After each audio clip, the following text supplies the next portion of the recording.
Bom dia mais uma vez, sejam bem-vindos, que o Senhor Jesus possa preencher os nossos corações nessa manhã. Para iniciarmos o nosso estudo, vamos abrir a palavra de Deus, antes de mais nada, no livro de Efésios. Efésios, capítulo 5. Nós vamos ler do versículo 22 do capítulo 5 até o versículo 4 do capítulo 6 do livro de Efésios. Efésios capítulo 5, a partir do verso 22 até Efésios 6, no verso 4. Gostaria de pedir a Marlene que estivesse orando para a gente começar o nosso estudo.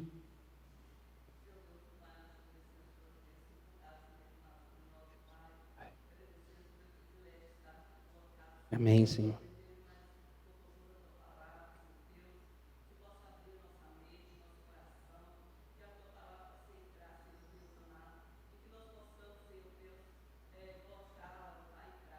Em nome de Jesus.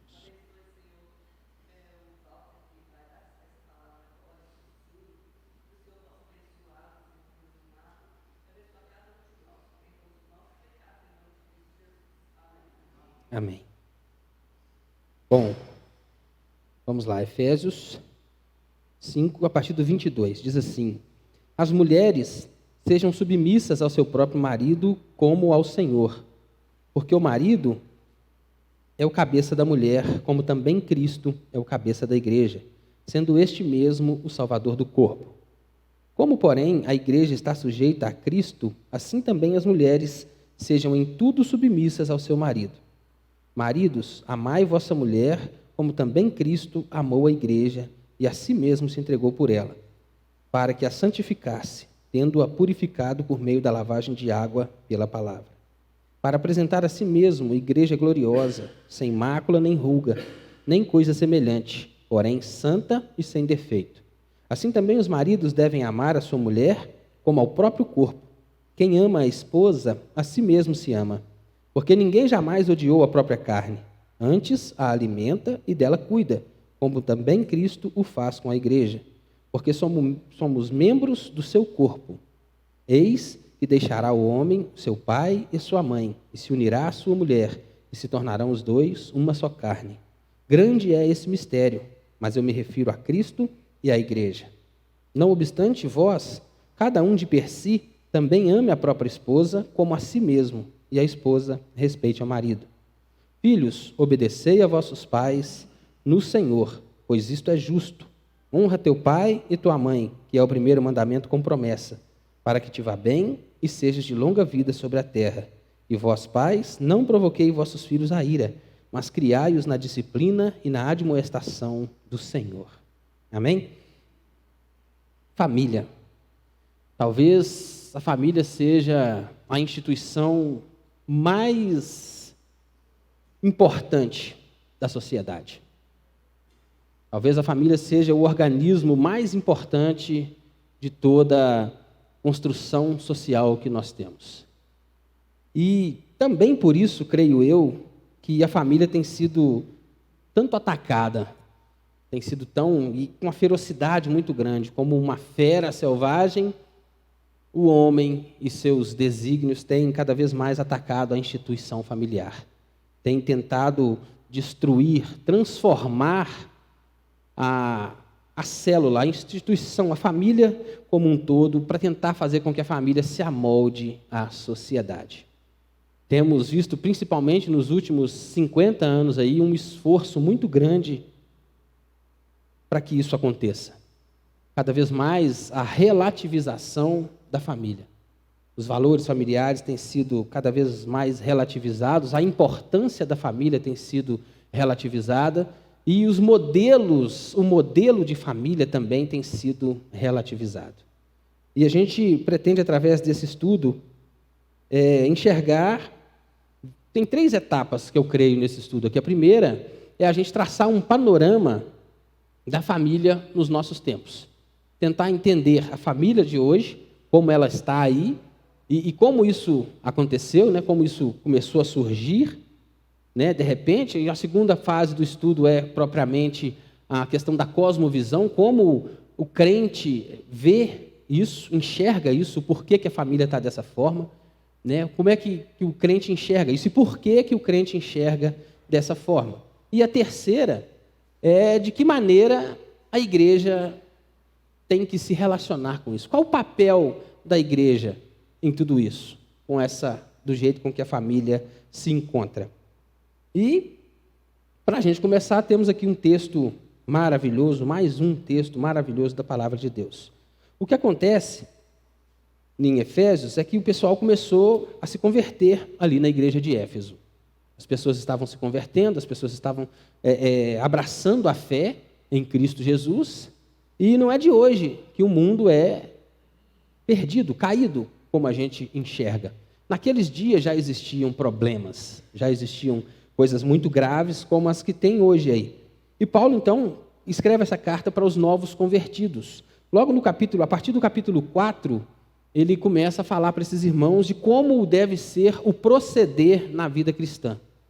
No capítulo 1, do versículo 4, ele diz assim: rogo-vos, pois, eu, prisioneiro no Senhor, que andeis de modo digno da vocação a que foste chamados. Efésios capítulo 4, versículo 1. Paulo começa, então, a rogar aos irmãos que viva de modo digno do Evangelho. Aquele novo convertido agora tem um novo padrão de vida, tem uma nova forma de se relacionar com a sociedade e com o mundo que ele vive. No versículo 1 do capítulo 5, ele também conclama essa igreja a imitar a Jesus, imitar Cristo Jesus, imitar o padrão que é Cristo. E a partir daqui do versículo 22, então, ele pega essas aplicações, olha, vocês têm que viver de modo digno da sua vocação, têm que imitar a Cristo, mas ele leva isso para a principal célula onde isso deveria ser feito. Do que adianta eu ser crente lá fora? Do que adianta eu viver de um modo digno lá fora? Do que adianta eu ser um bom profissional, ser um bom cidadão, se dentro da minha casa eu não sou um bom pai, eu não sou um bom crente? Então é dentro da família que essas coisas começam. E no versículo 22, Paulo, então, traça aqui um modelo de família que seria o ideal para o cristão viver. Primeiro ele fala da mulher, que a mulher deveria ser submissa ao marido. E falar em submissão, principalmente submissão feminina dos nossos dias, gera meio que um comichão nos ouvidos, né? Por falta de entendimento do que seria de fato essa submissão.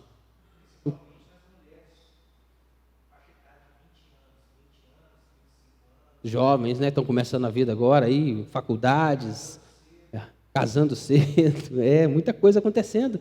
Então, principalmente nos jovens, nas mulheres jovens, essa ideia de submissão está cada vez mais perdida, porque não se sabe exatamente do que se trata. Quando se fala de submissão, a pessoa acha que de fato, se submeter de uma forma injusta a outra pessoa.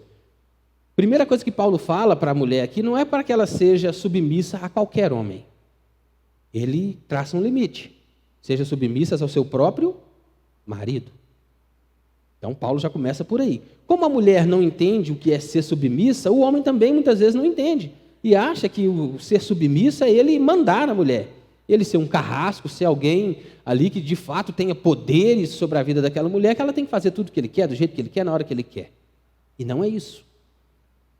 Algumas pessoas, algumas mulheres defendem, né, a ideia de insubmissão a partir, e usando até o texto bíblico, que é o texto de Provérbios 31, da mulher, que a mulher negociava, a mulher fazia isso, a mulher vendia, a mulher fazia... Tudo é verdade, a mulher era uma mulher empreendedora desde aqueles tempos. Porém, o fato dela ser empreendedora não diz que ela era insubmissa ao seu marido. Muito pelo contrário, o empreendedorismo que a mulher de Provérbios 31 tinha era justamente em prol da família. Tudo que ela fazia era para ajudar, era uma auxiliadora daquele homem. O homem que ia para a luta, que ia para a batalha, que ia para buscar a provisão, colocava dentro de casa aquela provisão, graças ao Senhor, é claro, e a mulher administrava, fazia com que aquilo crescesse, com que aquilo desse frutos. Como a Roseli gosta de dizer, o pai dela dizia, né, que não adianta o homem pôr para dentro com uma pá. se a mulher jogar para fora com uma colher, ela termina antes dele. Então é um trabalho conjunto. Essa submissão tem a ver com questão de governo. O Deus colocou o homem como questão de governo ali sobre a casa. Sabedoria. Olha só, o próprio Provérbios 31 fala que a mulher que age dessa forma, sendo submissa ao marido, ainda que ela seja, olha que não era uma mulher, como é que eu vou dizer aqui, sem poder, não é uma mulher esquecida, era uma mulher ativa, vívida, proativa, uma mulher que trabalhava, que fazia as coisas acontecerem dentro de casa. Mas o Provérbios fala que essa mulher é uma mulher sábia, que o valor dela excede ao de muitas joias. E tem outra coisa que o Provérbios também fala, que o próprio marido reconhece a mulher dele como a mais virtuosa de todas. Assim como o texto de Efésios fala, que a mulher deve se submeter ao homem que a ama como Cristo amou a igreja. O padrão de submissão da mulher ao homem é o padrão de submissão da igreja a Cristo. Mas o padrão de amor do homem para com a mulher é o padrão de amor de Cristo para com a igreja. De um amor sacrificial. De fato, eu não sou mulher, não sei, mas que mulher não se submeteria a um homem que é capaz de dar a vida por ela? De fato, se necessário for.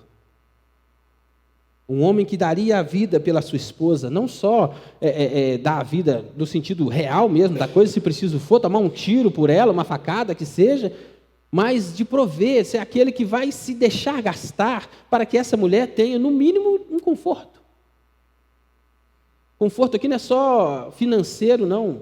Conforto, inclusive, espiritual. É o nosso papel como homem ser o provedor da casa. E não é só o provedor do alimento, da roupa, da comida. Não, o provedor espiritual, a palavra de Deus, é papel do homem dentro de casa. O sacerdócio é um papel do homem dentro de casa. E que família não funciona bem, que mulher não se sente segura, vendo chegar em casa um marido, que depois de um dia de trabalho, pode estar cansado, pode estar ali desgastado, que tem prazer de sentar com a família e fazer uma devocional, ou ler um livro, ou ler a Bíblia juntos, falar de Deus com a família. Que mulher não se sente bem com isso? Que família que funciona mal nesse modelo? E aqui Paulo segue dando as instruções, para que os filhos obedeçam os pais, e para que os pais não provoquem a ira aos filhos. Esse é o modelo de família que a Bíblia nos apresenta. Mas a gente sabe que aí fora não é assim. Há uma diversidade muito grande hoje no que diz sentido à família. Família não é mais homem, mulher e criança. Família não é mais essa estrutura que a gente conhece. Antigamente, nos tempos bíblicos, inclusive, as famílias eram grandes, eram famílias enormes. Casava-se os filhos, as filhas principalmente, casava com o filho de alguém, por isso tinha o costume de se pagar o dote.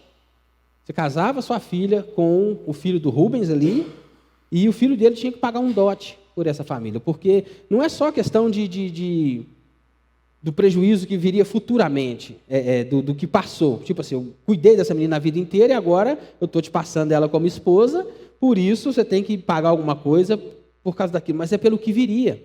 Porque uma vez casada, aquela menina passava a fazer parte da família do Rubens. Os netos que viriam passavam a fazer parte da família do Rubens. A família daquele tempo era como se fosse um clã. Nota que quando Jacó desceu para o Egito, fala que ele desceu com 70 pessoas. Aquelas 70 pessoas eram a família de Jacó. Era assim que funcionava antigamente os modelos de família. Se a gente olhar também em mais Velho Testamento, até os escravos que as pessoas tinham eram considerados parte da família. Porque era tudo que a família tinha. E foi crescendo assim, foi passando assim. Durante muitos e muitos séculos, o modelo de família que a gente tem aceito era um modelo tradicional, ou nuclear, vamos dizer assim. Acontece que a partir do século XVIII, duas ciências humanas passaram a estudar um pouco mais a fundo essa questão da família, que são a sociologia e a antropologia. E começaram a perceber, mundo afora, que existem outros modelos de família, que não propriamente o ocidental, que era pai, mãe e filhos. Há modelos onde a poligamia é aceita, onde um homem pode ter mais de uma mulher. Há modelos de famílias onde a poliandria, eu nem nunca tinha ouvido falar dessa palavra. Alguém sabe o que significa poliandria? Mulher com mais de um marido. Assim como o homem pode ter mais de uma esposa, algumas mulheres podem ter mais de um marido em determinada cultura. E assim vai, casamentos de grupos, todas essas coisas que acontecem da família. Charles Darwin chegou a defender que o modelo familiar, como nós conhecemos, no princípio ele era algo necessário à sobrevivência. O homem precisava sobreviver, e a maneira mais simples de sobreviver era vivendo em família, em comunidades, em clãs, vamos dizer assim. E por isso ele considerava a família uma evolução natural da espécie humana. Na teoria da evolução das espécies de Charles Darwin, é abordado também isso. Não só a evolução lá, que o homem veio do macaco, aquela coisa toda, mas como a família como um ponto, algo da evolução humana, que era necessário para um determinado ponto, mas que agora, nos dias de Darwin, era apenas conveniente. Já não era mais por um motivo de sobrevivência, mas sim de conveniência. Aquela história de que time que está ganhando, não se mexe. Se está dando certo, para que eu vou mudar? Não é? Aí veio Karl Marx. E Marx ele foi um pouco mais além. Ele fala que a família, como nós conhecemos, é, na verdade, uma repetição de um padrão burguês que quer perpetuar, como é que eu vou dizer que... a opressão, o sistema econômico opressor.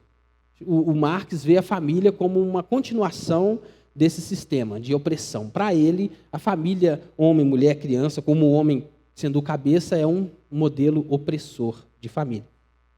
Darwin defende que era algo evolutivo, que agora é simplesmente conveniência, e o outro aqui diz, então, que é algo prejudicial, porque ele fala disso como um sistema opressor. Advindo disso, desses dois pensamentos aí, talvez os principais, a gente vê um tanto de modelo de família acontecendo.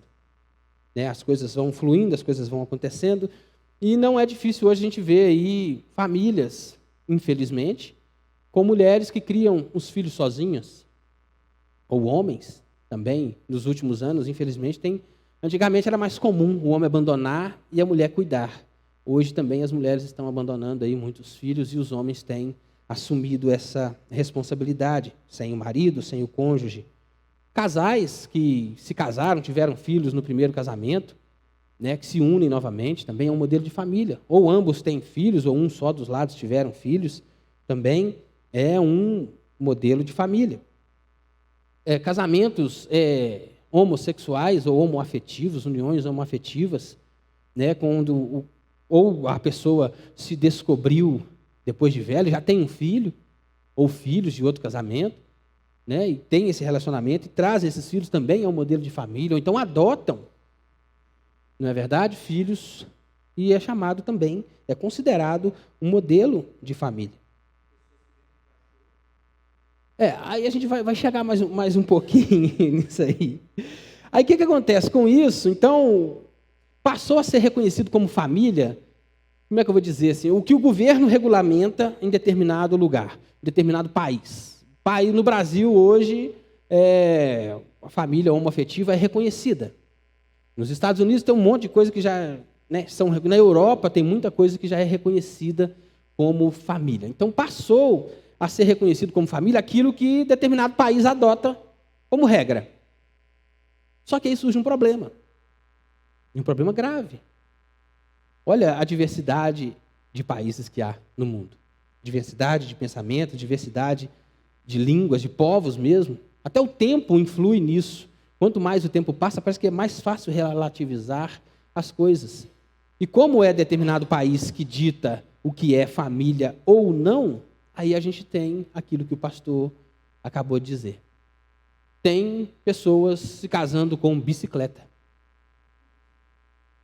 com papagaio, com árvore, e sendo reconhecidas como família. Mas sendo reconhecidas por quê? Porque, de uma certa forma, o Estado obriga, porque é lei. E se é lei, tem que ser cumprido.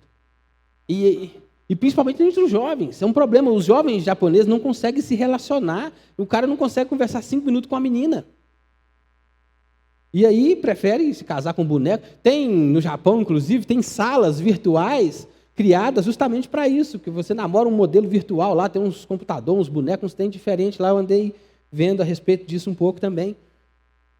Mas, bem recentemente, o homossexualismo, a união homoafetiva era algo impensado no Brasil.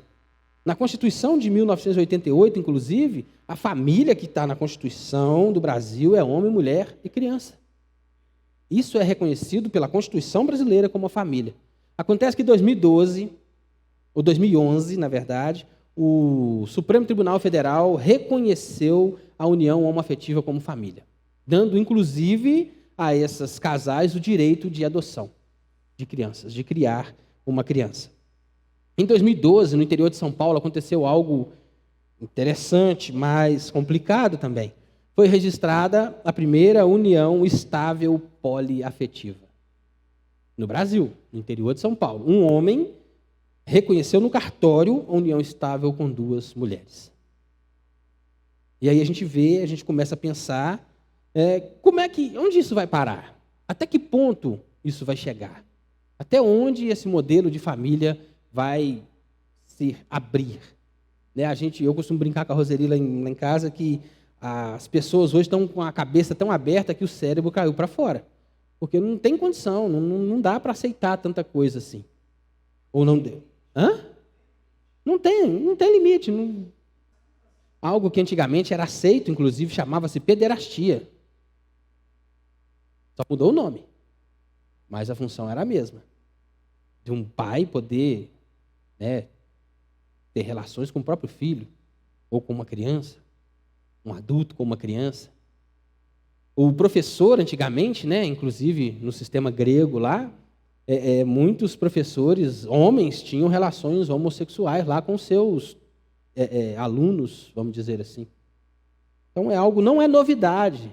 Nada de novo é feito debaixo da terra. O que acontece é que está sendo exposto tudo que é modelo que foi banido outrora, está voltando e voltando com uma força muito maior, inclusive com aceitação dentro do ambiente cristão. Não bastasse todas essas coisas, essa confusão toda, a gente também não pode deixar passar batido que o padrão homem, mulher e criança muitas vezes também não está legal. Homens que estão aí, sei lá, como é que eu vou dizer? Adultério, violência, mães que são aí que manipulam os filhos, filhos rebeldes, esposas insubmissas, como a gente já disse aqui, irmãos, parentes que se odeiam, que não conseguem nem conviver. Então, o modelo familiar também está meio, ainda que seja o modelo, como é que eu vou dizer, padrão, está também meio atrapalhado.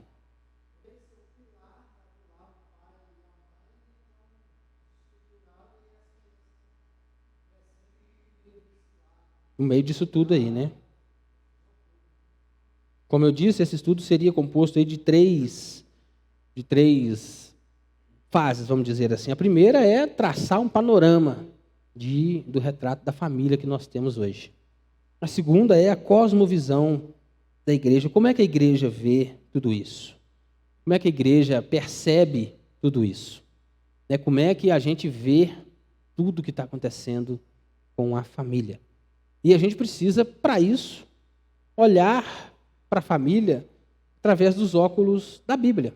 Precisamos olhar através da palavra de Deus. A gente precisa olhar para a Bíblia e enxergar o modelo de família e o que aconteceu com esse modelo de família. A Bíblia responde isso para a gente. A gente não pode, num assunto... Imagina a gente conversando com alguém que está aí no mundo, com esse tanto de modelo de família distorcido, e você quer defender o seu ponto de vista, que aquilo está errado. Como é que você vai fazer isso se não for biblicamente falando? Como é que você vai defender um ponto de vista cristão se não for através da Bíblia? E para isso a gente vai ver agora aqui uma parte muito importante disso. A primeira coisa é que o Adão foi criado num estado de retidão por Deus, mas não de completude. Né? Adão foi criado por Deus, ali, reto, íntegro, um homem completo, a imagem e semelhança de Deus. Porém, faltava alguma coisa para Adão.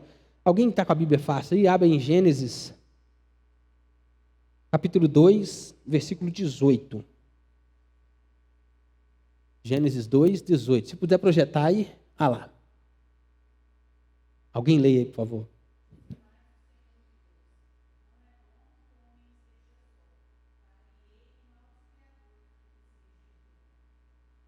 Deus criou o homem, estava ali, Adão, tranquilão, na dele, a imagem e semelhança de Deus. Porém, Deus olhou para ele e viu que não era bom que ele estivesse só. Não foi Adão que pediu para Deus uma esposa. Foi Deus que olhou e viu que aquilo não estava legal. E então fez para Adão, da sua própria costela, uma mulher. E deu a ele essa mulher para que ele também cuidasse. Assim como todo o Éden era responsabilidade de Adão cuidar, cultivar, guardar, proteger, nomear, a mulher também era função dele, guardar, proteger, cuidar, e agora com algo a mais, né, que era crescer, multiplicar, fazer com que isso acontecesse. Então o próprio Deus criou para Adão uma mulher.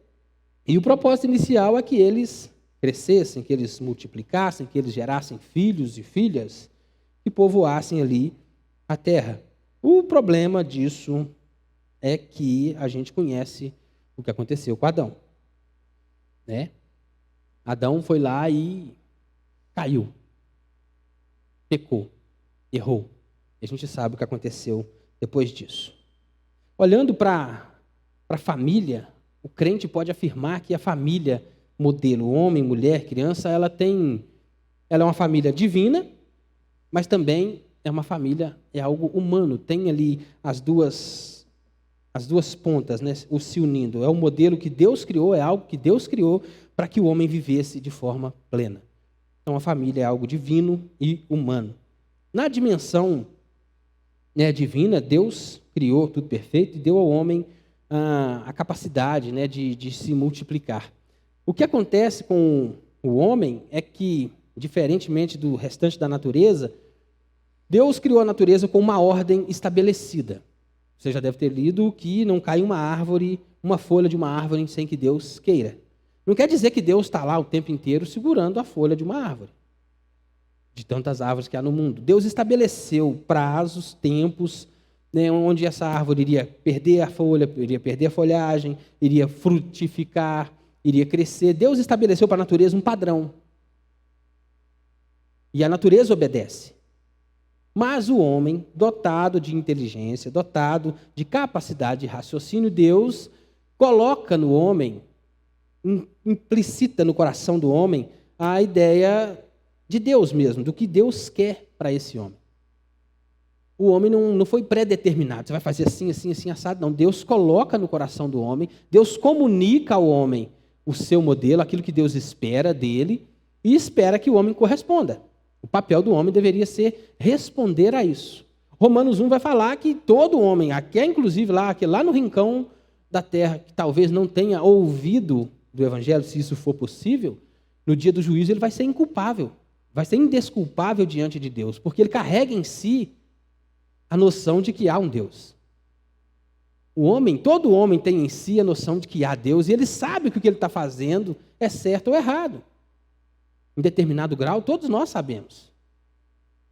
E por isso somos todos indesculpáveis diante de Deus. O problema é que o homem, muitas vezes, não responde da maneira que deveria. Aí é o que aconteceu com Adão. Adão já começou errado com a questão da Eva. Né? Ele foi omisso quando ela estava ali, foi tentada a comer do fruto. Ele não fez o papel que deveria ter feito, ele não agiu da forma com que deveria ter agido. Aconteceu a queda, houve a queda, os dois se envergonharam, se esconderam de Deus, e quando Deus chegou para Adão e perguntou, o que Adão fez? A quem que ele culpou? Foi a mulher que o Senhor me deu. De forma indireta, Adão culpou o próprio Deus, né? Uai, eu estava lá, foi você que me deu ela, e foi ela que fez esse trem todo aí. A mulher, por sua vez, culpou a serpente. E aí a gente sabe o motivo da queda que aconteceu. Né? Então, e o homem, feito dessa forma, caiu, pecou, está torto, a humanidade foi espalhada pela face da terra, e com isso surgiu diversos modelos de família, como a gente viu aqui. Diversas formas de se ter uma família. Acontece que essa diversidade de família, ela ainda é capaz de alguma forma, obedecer a um padrão. Existe um padrão. Existe um padrão divino para a família, independente da cultura que ela esteja. Uma prova disso é que se você pegar um missionário, conversar com um missionário, igual a gente já teve outros aqui, que saem do Brasil, vão para a África, para países, para povoados, para tribos distantes, onde tudo é diferente, quando essas pessoas se convertem, aquela cultura não muda, mas ainda assim eles conseguem glorificar o nome de Deus através daquela família, naquela cultura. Não depende da cultura, não depende do lugar. Toda família, em algum grau, tem condição, todo ser humano tem condição de viver um padrão. Há um padrão de Deus para a sua criação. E a família é a criação de Deus. Todo canto do mundo, o homem tem condição de ter um padrão. A diferença é que quanto mais você se aproxima desse padrão divino, melhor é esse modelo familiar. E quanto mais você se distancia, pior é esse modelo de família.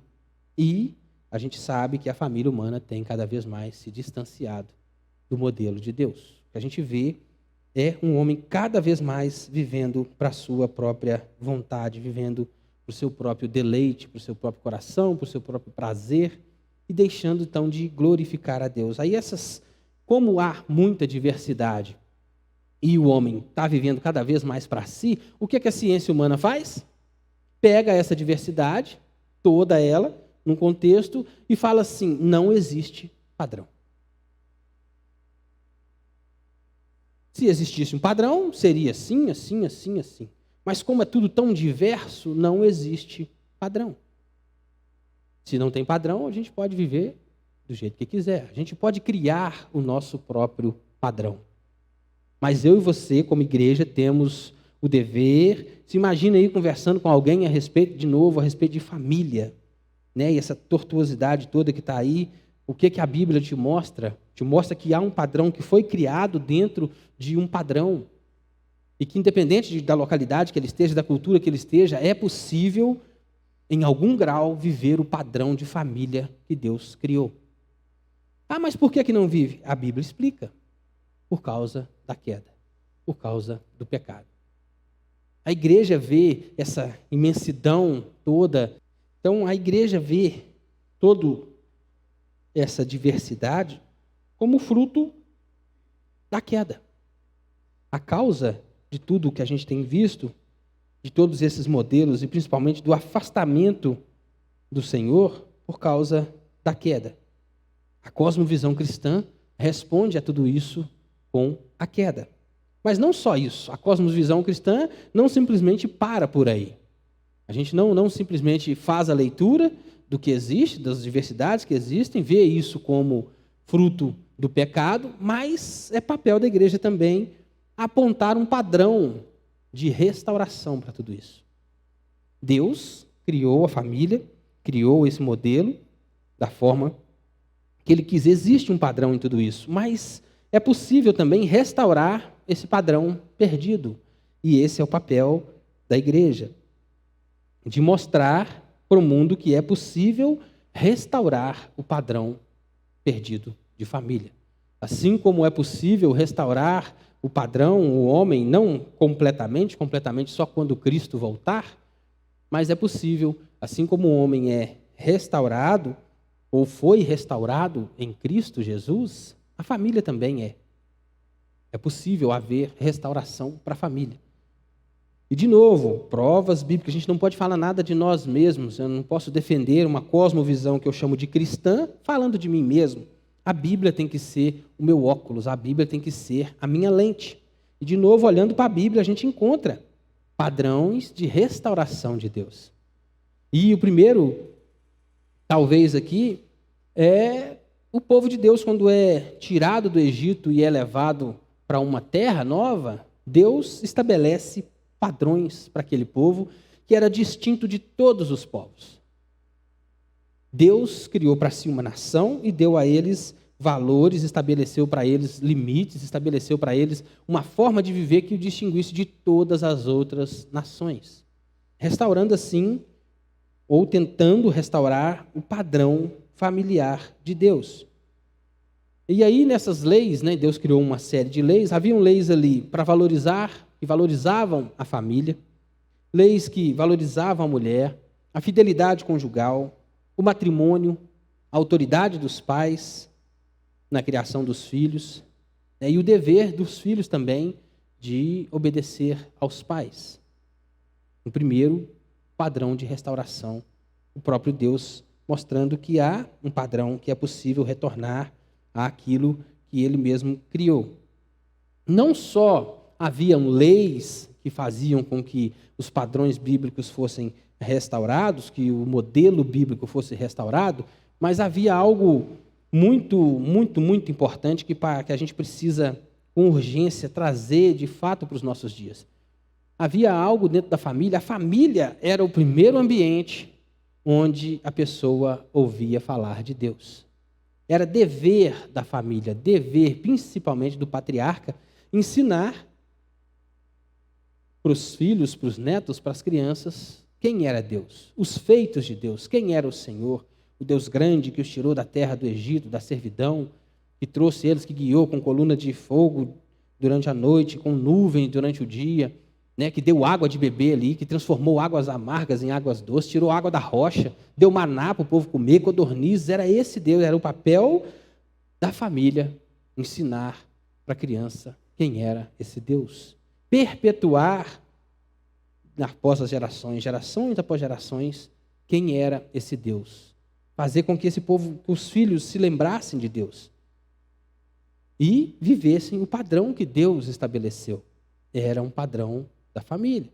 Deus criou um padrão de família, restaurou essa família, deu a eles uma série de leis e ordenou que essas leis fossem passadas de geração para geração, para que não se esquecessem dos feitos do Senhor, de quem era o Senhor e de que forma a gente deveria viver diante desse Senhor.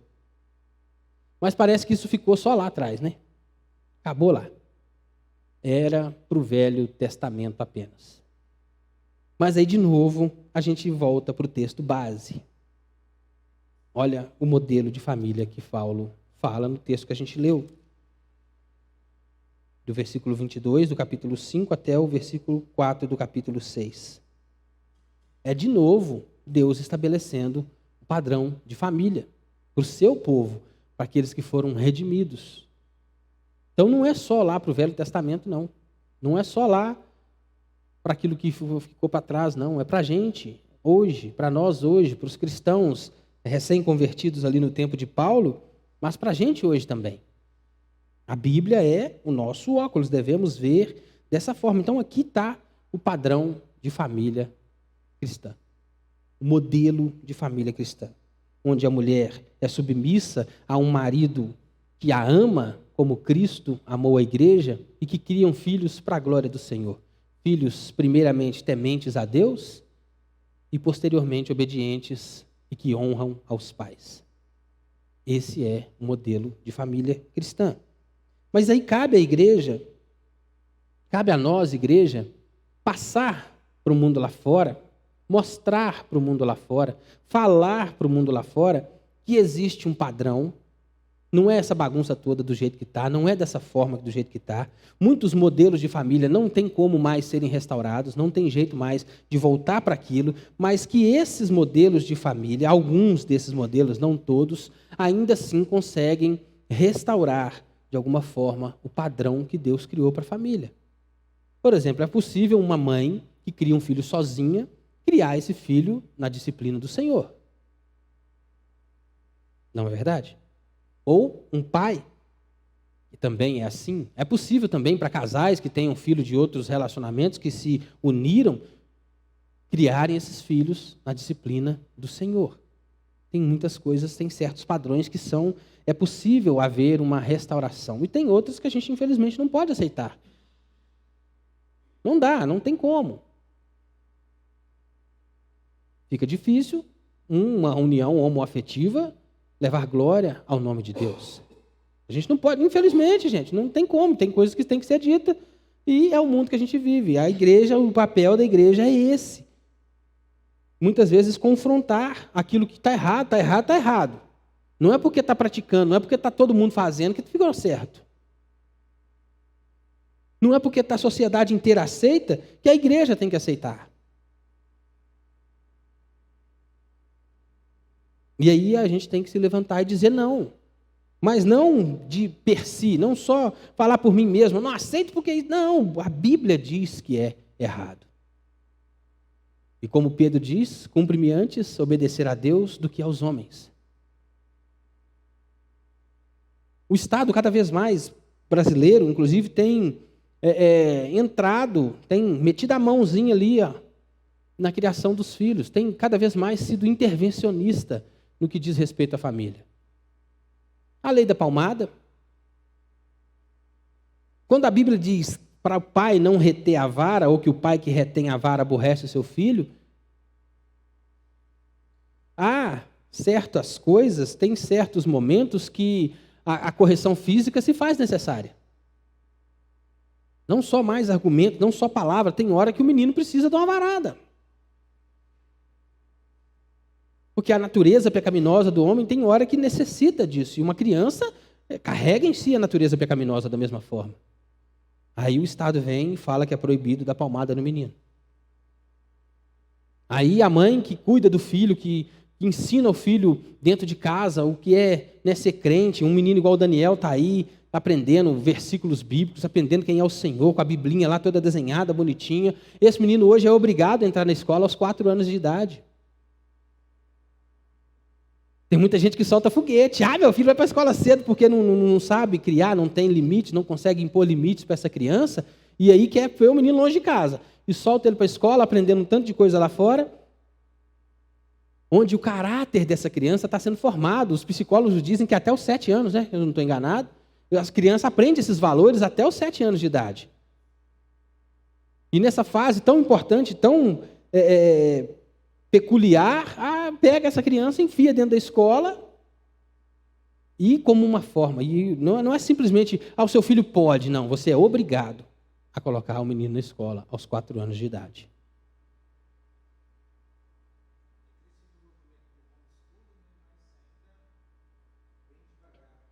No Brasil está bem devagar ainda, dos pais querendo ensinar as crianças em casa.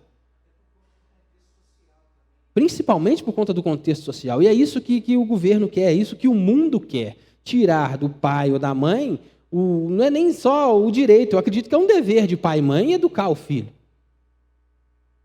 Mas o pai teria o direito hoje de não mandar, em algum país desenvolvido, tem o direito de não mandar o filho para a escola. O pai pode educar esse menino em casa.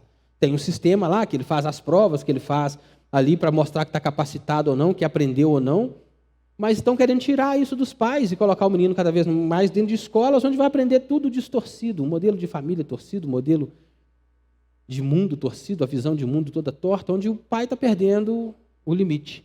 E quando chega nesse ponto, aí, infelizmente, eu acho que o crente tem leis que a gente tem que seguir, é lei, tem que cumprir, mas nem toda.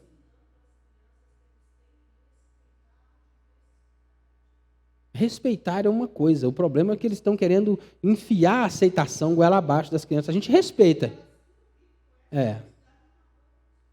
Normal, e não é normal. A gente respeita, o dever da igreja não é só respeitar todo e qualquer pessoa, qualquer ser humano, é de amar todo e qualquer ser humano. Vai muito além de respeito, o dever da igreja para com o ser humano. O que a igreja não pode é aceitar aquela prática.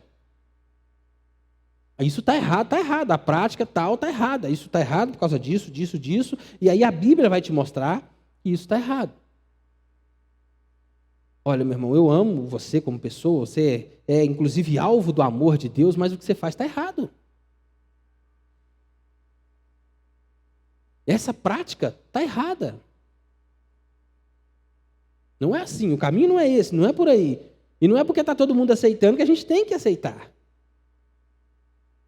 Enquanto ser humano, eu devo respeitá-lo, devo amá-lo, cuidar dele, inclusive, se possível for, se houver uma necessidade em algum determinado momento, independente da pessoa que seja, é meu papel ajudar, se eu posso.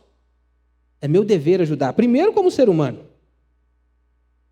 É um semelhante meu, e depois como igreja. Ou talvez primeiro como igreja, como um filho do Senhor, como um novo convertido. Eu preciso enxergar aquela pessoa como um semelhante, como a imagem e semelhança de Deus, ainda que totalmente distorcido, mas ele foi criado à imagem e semelhança de Deus. E é meu dever amar, é meu dever estender a mão, é meu dever ajudar da melhor forma que eu puder. Mas também é meu dever repreender, admoestar, dizer que está errado, falar que o caminho não é esse, e não só falar que o caminho não é esse, é apresentar qual é o caminho. Porque é muito simples, a gente é muito bom nisso, em falar isso está errado, aquilo está errado, aquilo está errado. Mas e o que é o certo? É o que a gente está debatendo aqui hoje a respeito da família. O que é certo a respeito de família? É dever da igreja não só falar o que é certo, não só demonstrar biblicamente que aquilo é correto, mas, acima de tudo, viver esses padrões. Para quê? Por que é uma necessidade? Por que eu preciso viver isso? Porque o mundo lá fora que está vivendo tudo isso de maneira torta, que está vivendo tudo isso de maneira errada, ela vai olhar para a igreja, vai ver aquele padrão funcionando porque é promessa de Deus. Se Deus criou é porque dá certo. Se a gente está vivendo debaixo daquilo que Deus criou, da maneira com que Deus criou, nos esforçando para... vai dar fruto, com certeza vai dar fruto.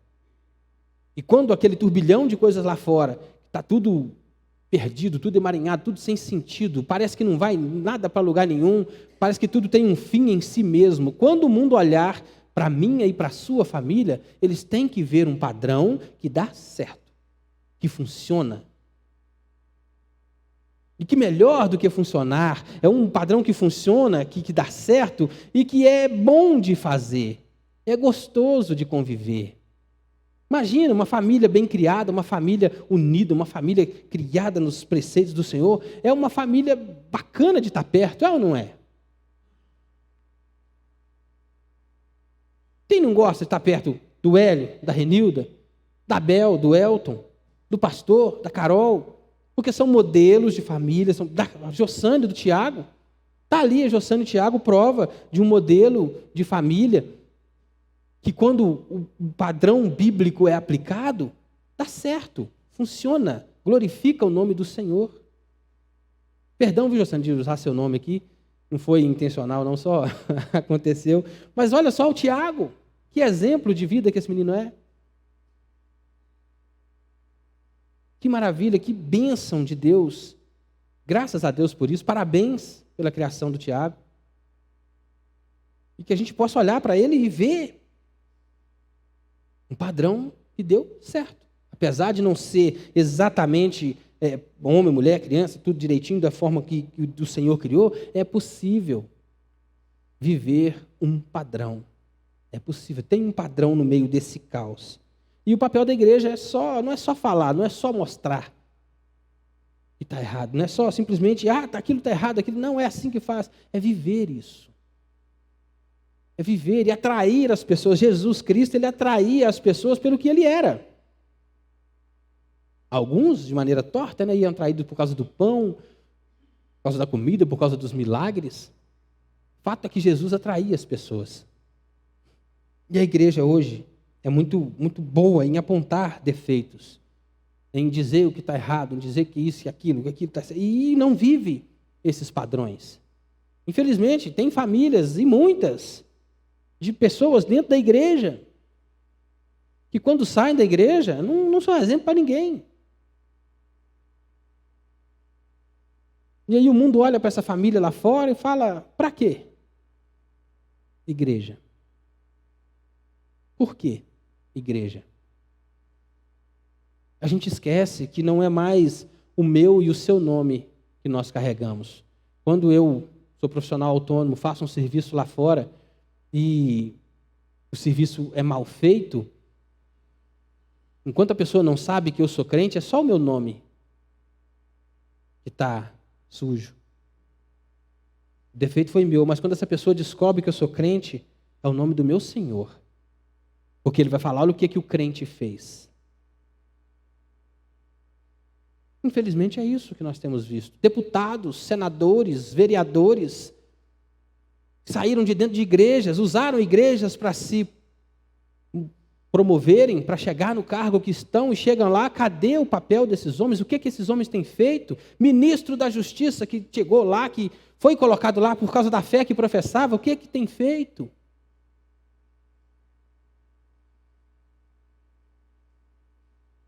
É um padrão de Deus, mas é para a gente viver, não é para a gente falar.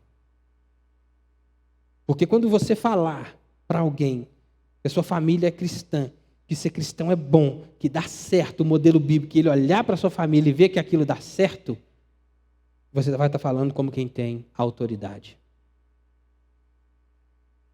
Mas quando a gente perde a autoridade, eu já falei isso até na reunião do conselho, em determinado caso, não vou citar aqui, fica difícil de falar, fica difícil de pregar, fica difícil de expor.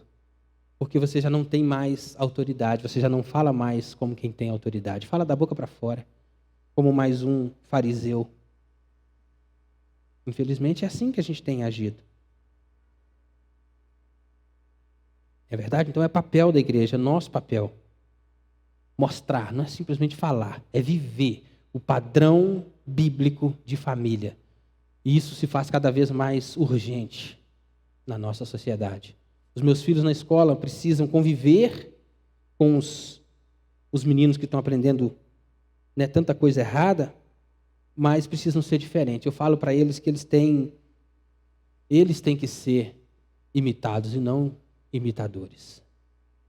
É difícil um menino de 12 anos, igual o Breno, ativo, brincalhão, corre para lá e para cá, mas a gente tenta inculcar todo dia na cabeça dele. Meu filho, você é um padrão, você é crente.